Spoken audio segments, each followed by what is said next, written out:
Oh, ça fait longtemps que j'ai pas filmé là. J'ai fait au moins 3 prises. Coucou vous, c'est Enfou et bienvenue sur ma chaîne.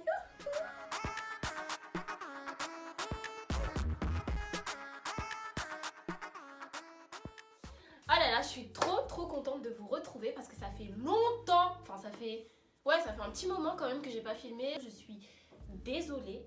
J'ai l'impression que je m'excuse tout le temps. Je suis désolée, mais là vraiment, c'était indépendant de ma volonté. En fait, je suis tombée malade. Mais vraiment, j'ai attrapé la grippe. Mais là, vous savez, la grosse grippe, celle où tu vois des hallucinations, où t'es vraiment pas bien. Donc pendant 2 semaines, j'étais vraiment dans le mal. J'ai mis du temps un peu à m'en remettre, mais là ça va mieux, je suis en pleine forme. Et voilà, je suis de retour pour plein de vidéos, j'ai plein d'idées de vidéos, j'ai plein de trucs. Donc voilà, on va commencer cette nouvelle année sur de bonnes bases. J'ai plein de trucs à vous dire avant de commencer à rentrer dans le vif du sujet.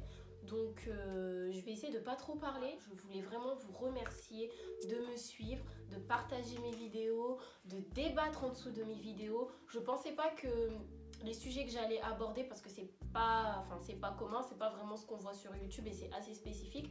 Donc je pensais pas que les sujets que j'allais aborder allaient vous plaire, mais voilà, je vois que ça vous plaît, je vois que ça intéresse pas mal de monde et tout. J'ai atteint mon petit millième d'abonnés, je suis trop contente. Voilà, donc je tenais vraiment à vous remercier de me suivre, de me donner autant de force. Voilà, donc continuez, hein, 2019, je vous promets plein de belles choses. Ce n'est pas des paroles en l'air parce que je tiens toujours mes promesses. Voilà, je suis trop contente de vous retrouver. Ah, ça m'avait trop manqué de filmer, bref. Et deuxième chose, j'ai été nominée pour les Comores Awards. Donc c'est quoi les Comores Awards? C'est en fait un concours organisé par Midokina en partenariat avec Massiwa TV. Et en fait c'est un peu pour mettre en valeur, pour donner de la visibilité aux talents comoriens. Vous allez me dire, mais toi t'es youtubeuse, t'as pas vraiment de talent. Mais en gros, à tous ceux qui œuvrent, on va dire, pour la communauté comorienne.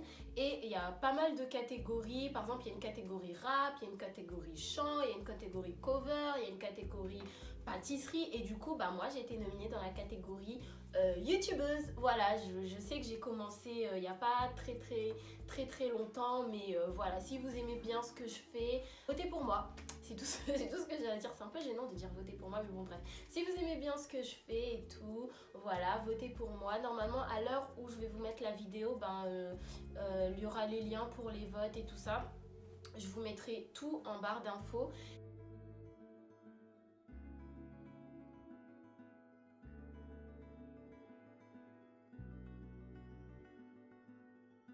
Et aussi, suivez-moi sur les réseaux, suivez-moi sur Insta, sur Snap. Par exemple, le fait que j'ai été malade, si vous ne me suiviez pas sur les réseaux, vous n'étiez pas au courant, mais ceux qui me suivent sur Snap, sur Insta, sur Twitter, le savent parce que je raconte ma vie sur les réseaux. Donc voilà, comme ça vous pourrez suivre l'évolution, la continuité de mon actualité. C'est bizarre de dire ça.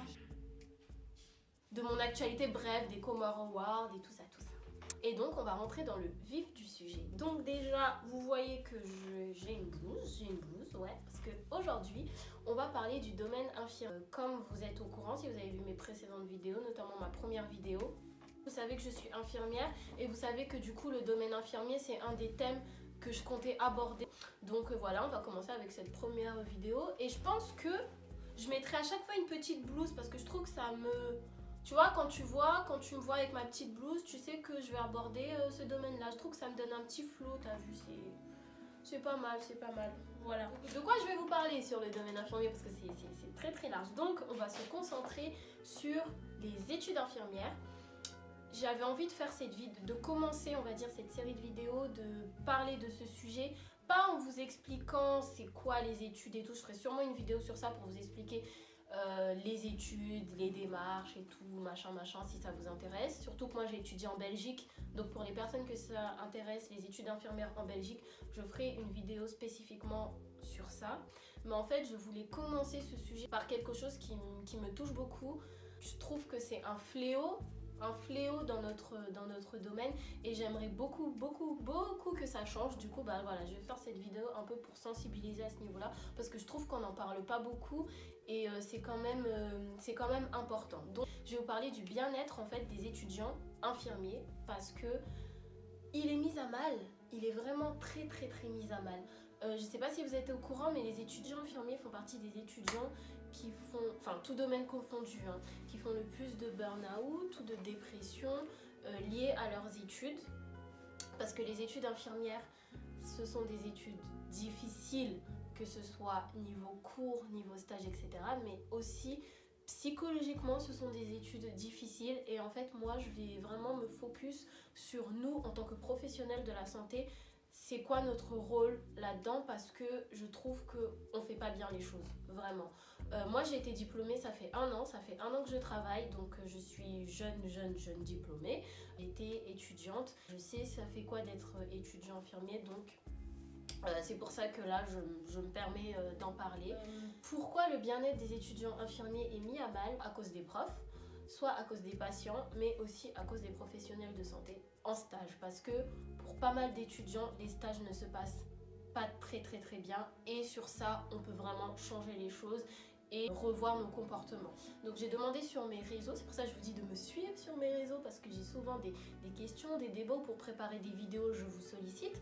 Du coup, j'ai demandé sur mes réseaux en fait des témoignages d'étudiants ou d'anciens étudiants par rapport à leur stage, par rapport à leurs études, comment ils l'ont vécu. Est-ce que par exemple ils ont été harcelés en stage? Est-ce que voilà quoi, comment en fait ils ont perçu leurs études? Est-ce que ça s'est bien passé? Est-ce que ça s'est mal passé? Et malheureusement, franchement, j'ai eu beaucoup de témoignages d'étudiants qui se sont plaints de leur stage, de ce qu'ils ont vécu, qu'ils ont été harcelés par l'équipe, par certains professeurs, pas trop par des patients. Vu que j'avais besoin de matière, en fait, j'avais vraiment besoin de gens qui me disent ok, moi aussi j'ai vécu ça, c'est pas normal, faut qu'on fasse quelque chose. Donc je vais vous lire quelques témoignages. Quand j'étais en 3e année, la fille actuellement, je crois qu'elle est étudiante. Non, je crois qu'elle est plus étudiante en fait, c'est une ancienne étudiante. Quand j'étais en 3e année, je suis tombée sur un stage formidable avec une équipe infirmière plutôt sympa, une équipe AS monstrueuse.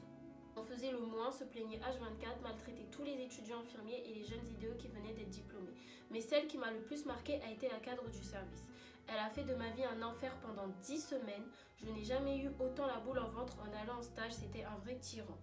Manque de chance, j'étais sa tête de turc. Elle était surtout branchée humiliation devant tout le monde et pour anéantir toute confiance en soi chez les étudiants. Un jour, pendant les transmissions, donc en fait les transmissions c'est quand on se relaie les informations entre les différentes équipes. Donc les transmissions, généralement ça se passe, donc en fait vous êtes toute l'équipe, en fait vous êtes à peu près une dizaine ou une quinzaine de personnes. Il y a les infirmières, les aides-soignants, les kinés, les médecins et tout. Donc vraiment c'est assez impressionnant. Moi la première fois que j'ai fait des transmissions, j'étais assez impressionnée parce que voilà, t'as une dizaine de personnes qui est là, qui te regardent, tu dois donner des informations fiables. C'est vraiment, les transmissions, c'est très important, il faut bien les faire. Et quand t'es étudiant, en général, c'est quand même un moment de ton stage qui t'impressionne beaucoup. Un jour, pendant les transmissions du midi, on était environ une quinzaine de personnes, elle a commencé à m'interroger sur le cas d'une patiente, des questions de plus en plus pointues, puisqu'elle voyait que je savais répondre. Et elle a fini par trouver la faille avec une autre patiente qui avait été transfusée le midi en me demandant à combien était son hémoglobine. Bon, là on rentre dans les termes un peu techniques, mais en gros elle lui a posé une question assez pointue sur une patiente. Alors, je lui ai dit la vérité, que je ne connaissais pas la réponse. Elle m'a hurlé dessus devant toute l'équipe, j'étais au bord des larmes. Et l'infirmière a pris ma défense en disant que je n'étais pas présente au moment de la transfusion et donc que je ne pouvais pas savoir. Elle était en train de m'humilier devant tout le monde. Bon, je vais vous résumer. En gros, une fois, du coup, la cadre l'a pris dans son bureau pour lui faire beaucoup de reproches, pas forcément fondés. La fille est sortie en larmes du bureau. Elle est bavée pendant 10 semaines. Donc là, c'est elle qui dit que voilà, elle a morflé avec cette cadre pendant 10 semaines parce qu'en France, les stages, en Belgique, c'est pas la même chose, mais en France, les stages durent 10 semaines. Donc quand tu tombes sur une équipe où ça se passe pas bien pendant 10 semaines, crois-moi, c'est bien lourd. Donc là, clairement, c'est un exemple typique. En fait, gros, t'es son bouc émissaire. Parce que dans une équipe soignante, t'as les infirmières, t'as les aides-soignants et t'as la cadre infirmière. Et souvent, la cadre ou le cadre infirmier. Et souvent, donc l'étudiante, elle tourne au début, elle tourne avec les aides-soignantes. Ensuite, elle va tourner avec les infirmières. Et la cadre, du coup, c'est elle qui coordonne toute l'équipe. C'est elle la chef, on va dire, entre guillemets. Et du coup, quand la cadre décide que t'es son bouc émissaire, tu vas passer 10 semaines d'enfer, en fait. Ce que je veux dire, c'est que peut-être que l'étudiant fait des fautes et tout, des erreurs, etc. C'est normal, quand t'es étudiant, t'es pas censé tout connaître. Mais par exemple, le fait d'humilier, parce que ça, c'est un truc qui est revenu souvent. Je crois que je vais pas vous lire tous les témoignages parce que j'en ai eu beaucoup. Ça rejoint un peu ce qu'elle dit. Mais par exemple, j'ai eu beaucoup de témoignages qui m'expliquaient qu'on humiliait les étudiants devant tout le monde, en fait, devant toute l'équipe. Ça par contre je comprends pas. Quand par exemple l'étudiant il fait une erreur, tu peux le prendre à part, tu peux lui parler, tu peux lui dire écoute et tout, par contre là ce que t'as fait et tout, nanana, ça c'est pas bien et tout ça, nanana. Je comprends pas, en fait je vois pas l'intérêt d'humilier un étudiant devant toute l'équipe ou devant les patients, parce qu'il y en a ils aiment trop faire ça, d'humilier les étudiants devant les patients ou devant les familles, ça n'apporte rien. Et toi du coup après t'oses plus rien faire. Moi par exemple, j'ai eu de la chance, j'ai pas eu de soucis avec les équipes où je suis tombée particulièrement. J'ai plus eu des problèmes de racisme avec certains profs et avec certains patients, mais j'ai jamais vraiment été humiliée publiquement. Par contre, j'ai eu des collègues, j'ai eu des anciens camarades et tout qui ont été humiliés publiquement devant tout le monde. Par exemple, j'avais une amie à moi qui elle a un accent quand elle parle. Quand tu es devant les familles, tu as l'équipe infirmière qui vont un peu se moquer d'elle, l'humilier devant les familles, etc. Et ça, c'est un truc qui revient souvent et je comprends vraiment pas l'intérêt. Quand un étudiant va arriver dans le service, toi, en tant que professionnel, ce que tu es censé faire, on doit encadrer l'étudiant. L'étudiant, quand il arrive dans le service, il est là pour apprendre. Et c'est qui va transmettre l'information, qui va transmettre le savoir? C'est toi en tant que professionnel. Parce que toi aussi, tu as été étudiant, on t'a transmis le savoir, on t'a expliqué les choses, etc. On t'a encadré quand tu es arrivé dans le service. Je ne dis pas que tout le monde a la fibre d'encadrer, d'enseigner, etc. Je sais que voilà, il y en a vraiment qui adorent ça. D'ailleurs, il y a des référents étudiants parce qu'ils aiment encadrer les étudiants, ils aiment expliquer les choses, ils aiment leur transmettre le savoir, l'information. Donc, je sais que tout le monde n'a pas la fibre. Mais selon moi, il y a vraiment une base à avoir. Et il y en a qui vraiment... ils vont prendre l'étudiant comme un larbin un peu. Je sais pas si vous voyez ce que je veux dire. Je pense que si vous avez été stagiaire, vous avez déjà dû voir ce genre de personnes, vous avez déjà dû être confronté à ce type de personnes. C'est-à-dire le professionnel, donc la personne, va vous donner les tâches les plus ingrates et vous allez concrètement rien apprendre avec. Donc imaginez-vous, vous avez 10 semaines de stage. Et en 10 semaines de stage, vous apprenez rien. Après, je dis pas, je sais que par exemple, il y a des étudiants qui ne posent pas de questions, qui ne sont pas curieux, qui ne veulent pas apprendre, même si tu leur montres et tout, même si tu leur transmets l'information, etc., ils sont pas réceptifs. Je suis totalement d'accord.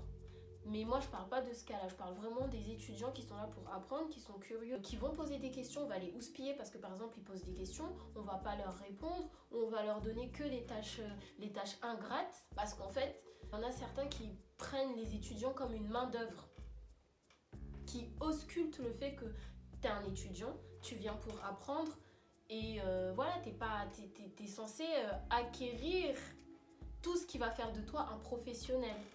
Et il y en a qui auscultent ce fait-là. Et vraiment, c'est problématique parce qu'en fait, ce genre de comportement, ça va dégoûter l'étudiant du métier. L'étude infirmière, ça dure 3 ans. Première année, c'est ce qui va correspondre à tout ce qui est aide-soignant. Donc par exemple, on va vous apprendre tous les soins d'hygiène de base, on va vous apprendre à faire des toilettes, vous allez voir beaucoup de relationnel. C'est la première année. Enfin, en tout cas, moi je parle de mon expérience en Belgique et je pense qu'en France, c'est à peu près la même chose. La deuxième année, vous allez voir des soins un peu plus spécifiques, un peu plus poussés. Par exemple, la mise en perfusion, les prises de sang. Vous allez un peu moins voir les soins d'hygiène parce que vous êtes censé avoir acquéri déjà tout ça en première année. Et en troisième année, c'est vraiment pour perfectionner votre pratique, etc. Enfin voilà, la troisième année, c'est vraiment beaucoup plus poussé. Donc, c'est pas normal que par exemple un étudiant de troisième année, on lui donne à faire que des toilettes. Et on lui donne que les tâches les plus ingrates, entre guillemets. Je ne dis pas que une toilette, c'est une tâche ingrate, mais ceux qui sont dans le domaine, vous allez comprendre ce que je veux dire. Quand tu es étudiant en troisième année, voilà, les toilettes, tu les maîtrises, tu les as vues en première année, tu les as vues en deuxième année. Tu es censé voir aussi d'autres choses. Et il y en a beaucoup qui considèrent les étudiants vraiment comme une main-d'œuvre, on va dire, gratuite, entre guillemets, et qui auscultent toute cette histoire d'apprentissage, etc.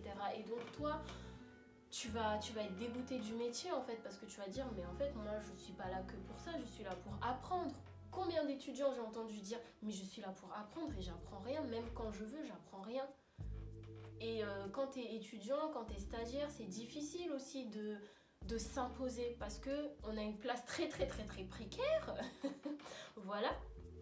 Donc sur l'échelle hiérarchique, on va dire les étudiants, les stagiaires, etc. Mais ça c'est dans tous les domaines. Ils sont, voilà, on est en dessous. Donc c'est très difficile de s'imposer, c'est très difficile de dire non ou de par exemple vouloir parler à une cadre quand tu tombes dans une équipe qui n'est pas bienveillante avec toi. C'est vraiment compliqué. Et en fait, je fais vraiment cette vidéo pour sensibiliser mes collègues parce que du coup maintenant je suis diplômée. J'ai eu à encadrer des étudiants, même si ça me fait toujours bizarre parce que ça fait que 1 an que je travaille. C'est pour expliquer que en fait, l'étudiant il est là pour apprendre, on est là pour lui donner l'envie, on est là pour lui donner l'amour du métier et c'est notre comportement envers lui en fait qui va façonner les futurs professionnels de santé. Je sais qu'on fait un métier très difficile, je sais que les conditions de travail sont extrêmement difficiles. Et il y en a qui malheureusement rejettent cette frustration sur les étudiants alors que eux en soi ils y sont pour rien. Il y en a qui ça fait 20 ans, 30 ans qu'ils travaillent, qui sont fatigués, qui sont aigris, qui sont dégoûtés du métier. Mais voilà, au bout d'un moment tu peux pas faire une reconversion. Donc tu es là en fait, tu vas au travail mais t'as pas envie d'aller au travail. Et quand tu vas au travail, et voilà, tu rejettes toute ta frustration sur l'étudiant, le pauvre étudiant qui a rien demandé à personne en fait. Du coup, je veux vraiment qu'on se questionne sur nos comportements. Même moi, je me questionne. Je ne dis pas que je suis parfaite.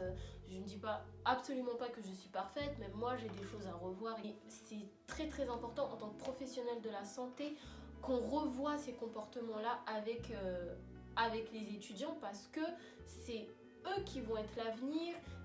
Ça va devenir nos collègues.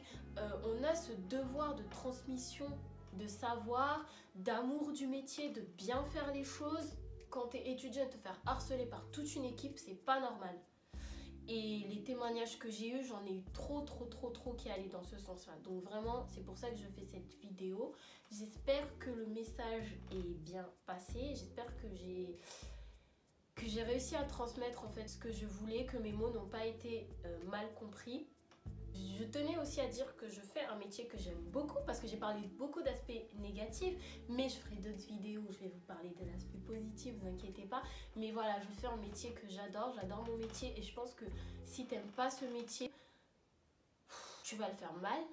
Et si tu le fais mal, tu traites des êtres humains, donc c'est un peu compliqué, mais voilà.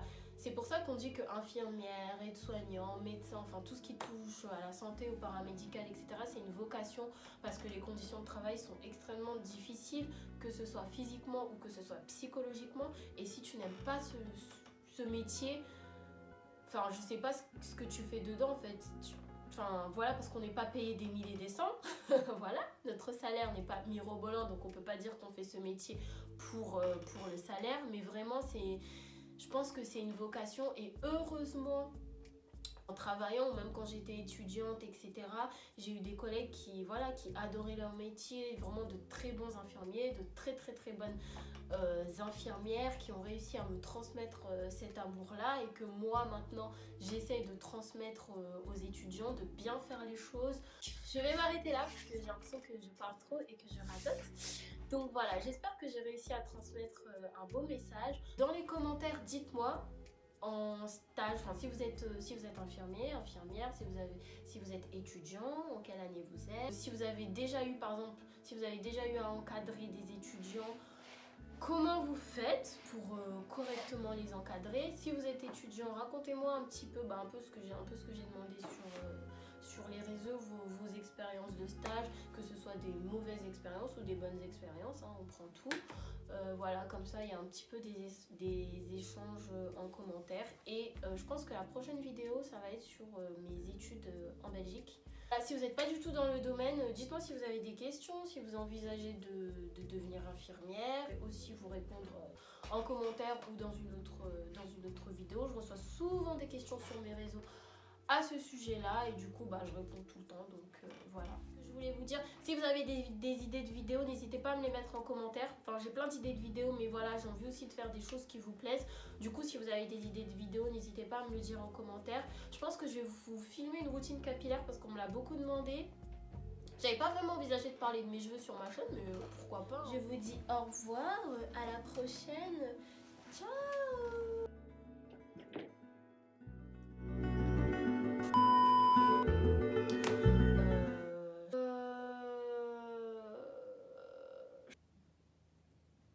Je voulais dire un truc, j'ai oublié.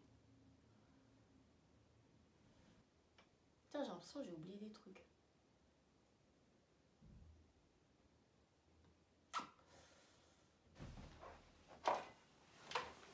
En fait, ça filmait pas. Tout de fou de ma